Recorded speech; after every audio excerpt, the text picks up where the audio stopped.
श्री सुखदेव जी बोले, हे राजन, एक दिन श्री कृष्ण जी गौएं लेकर ग्वाल बालों के संग वन में गए। गौएं चराते हुए वे गंगा तट पर पहुँचे। उस दिन बलराम जी घर पर ही रह गए। भीषण गर्मी के कारण सभी ग्वाल बाल प्यास से अत्यंत व्याकुल हो रहे थे। सो यमुना तट पर पहुंचकर वे सब जल में उतर गए और यमुना जल से प्यास बुझाने लगे, किंतु वहां विषैले जल के प्रभाव से वे सब मूर्छित होकर गिर गए और उनके प्राण पखेरु उड़ गए। तब श्री कृष्ण जी ने सहज ही जान लिया कि कालीदह के विषैले जल को पीने से इनकी यह गति हुई है। अब मैं इनके माता पिता को क्या उत्तर दूंगा? यह विचार कर उन्होंने अपनी अमृतमयी दृष्टि से समस्त ग्वाल बालों को पुनर्जीवित कर दिया। वे इस तरह उठ खड़े हुए जैसे सोते से जागे हों। तब भगवान नंद नंदन ने उन्हें बतलाया कि कालीदह का विषैला जल पीने से तुम्हारी यह गति हुई थी। तत्पश्चात उन्होंने अपने मन में निश्चय किया कि काली नाग को यहाँ से निकाल देना ही उत्तम है। यह विचार कर दूसरे दिन वे अपने बाल सखाओं के संग कालीदह के पास गेंद खेलने लगे। अचानक गेंद उछलकर कालीदह में जा गिरी। यह देख सभी ग्वाल बाल चिंतित हुए। तब श्री कृष्ण उन्हें धीरज बंधाते हुए बोले, तुम सभी किसी तरह की चिंता न करो, मैं अभी गेंद को निकाल कर लाता हूँ। यह कहकर वे कालीदह के पास गए। काली नाग की फुफकार से वहाँ का जल विषैला हो चुका था। उस विष का प्रभाव से यमुना तट के पेड़ पौधे सूख गए थे। केवल एक अक्षय कदम्ब का वृक्ष हरा भरा था, क्योंकि एक समय गरुड़ जी अमृत का कलश लाकर उस कदम्ब के वृक्ष पर बैठे थे। कलश से अमृत की कुछ बूंदें कदम्ब पर गिर गई थीं, जिस कारण वह वृक्ष अमर हो गया। भगवान श्री कृष्ण गेंद लाने के लिए फेंटा मारकर कदम्ब पर चढ़ गए। बांसुरी को फेंटे में खोस लिया। तत्पश्चात कालीदह में कूद गए। उस समय काली नाग निद्रावस्था में था। श्री कृष्ण जल में कूदने से उत्पन्न हुई आवाज सुनकर उसने तेज फुफकार मारी, जिससे वहां का पानी खौलने लगा, किंतु कन्हैया पर किसी प्रकार का प्रभाव न हुआ। वे मंद मंद मुस्कुराते रहे। उधर जब वे बहुत देर तक जल के ऊपर न आए, तब सभी ग्वाल बाल चिंतित होकर भागकर नंद बाबा के पास पहुँचे और सारा समाचार सुनाया। ग्वाल बाल यह भी कहने लगे कि कन्हैया कालीदह में डूब गए। समाचार सुनते ही नंद बाबा, यशोदा, रोहिणी, वृषभान तथा सभी ब्रजवासी व्याकुल होकर रोते पीटते हुए वहां जा पहुँचे और कन्हैया कन्हैया कहकर बारंबार पुकारने लगे। नंद बाबा भी व्याकुल हो रहे थे।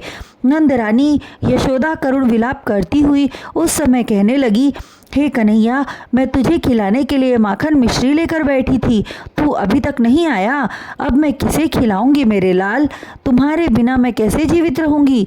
उन्हें इस तरह विलाप करते देखकर बलराम जी उन्हें समझाते हुए कहने लगे, हे मैया, तू चिंता न कर, वे त्रिलोकी नाथ हैं, संपूर्ण जगत उन्हीं में विद्यमान है। उनके कौतुक को तुम कई बार देख भी चुकी हो।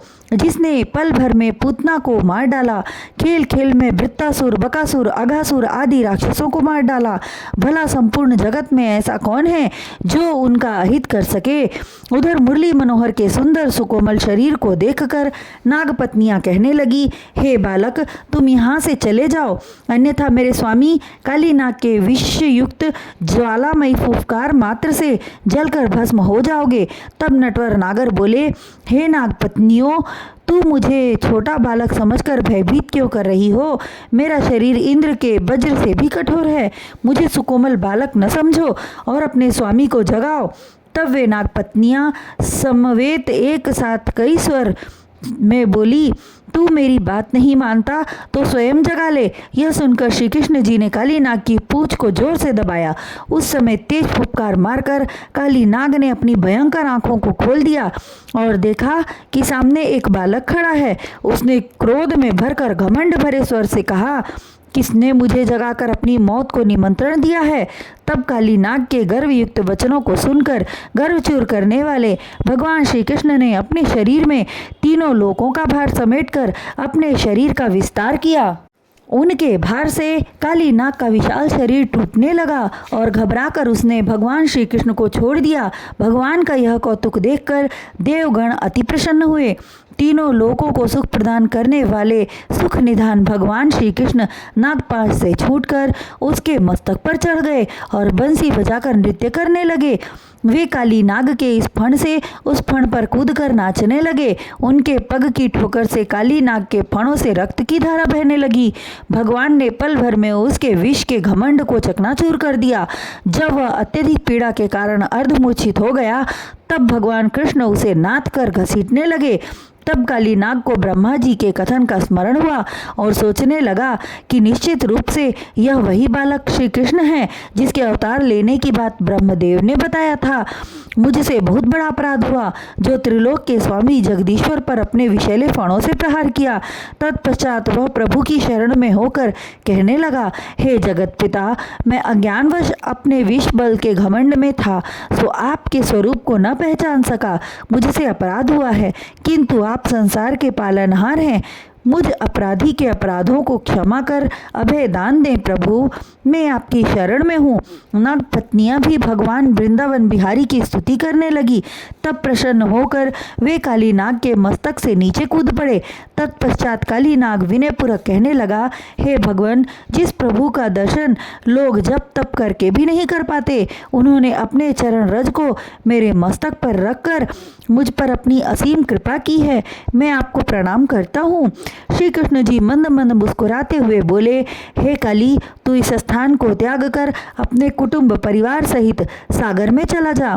जो मेरे चरण पैर का चिन्ह तेरे मस्तक पर सदैव अंकित रहेगा, जिससे तुझे गरुड़ जी का भय नहीं सताएगा। और जो मनुष्य तेरे इस स्थान पर कालीदह स्नान करके अपने पितरों का तर्पण करेगा, उसके समस्त पापों का नाश होगा।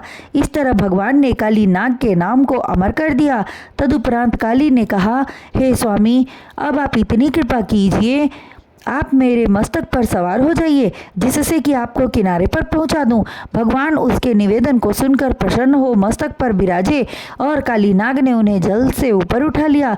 भगवान श्री कृष्ण को सकुशल जल के ऊपर दिखाई देते ही समस्त ब्रजवासी प्रसन्न हो गए और नाचने लगे। काली नाग उन्हें तट किनारे तक पहुंचाकर प्रणाम किया और अपने कुटुंब सहित रमणीक द्वीप चला गया।